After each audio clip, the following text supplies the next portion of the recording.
இதுக்கு முன்னாடி ஒரு 3 வெடி கொடுத்துருப்போம், அதுக்கு எல்லாம் தலைவன் வந்தான். இது பார்த்தீங்கன்னா R1 exhaust silver plus carbon டைப்ல இது மிக்ஸ் ஆகி வந்திருக்கு. இதுல கலர் வேரியன்ட்னு பார்த்தீங்கன்னா பிளாக் இருக்கு, பிளாக் கார்பன் இருக்கு, சில்வர் இருக்கு. அவங்க யாருக்கு வேணா டிஎம் பண்ணி பர்ச்சேஸ் பண்ணி அதோட சவுண்டு தரமா இருக்கும், வித் டிபி கலரோட வந்துடும். சவுண்டு வேணா வச்சுக்கலாம், இல்லாட்டி ரிமூவ் பண்ணிக்கலாம்.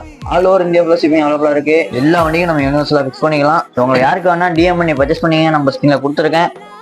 உங்க ஃப்ரெண்டுக்கு ஷேர் பண்ணி விடுங்க. மறக்காம நம்ம சேனலை ஃபாலோ பண்ணி வைங்க. இதே போல் அப்டேட்டு வந்துட்டு இருக்கு. அஸ்ஸலாமு அலைக்கும்.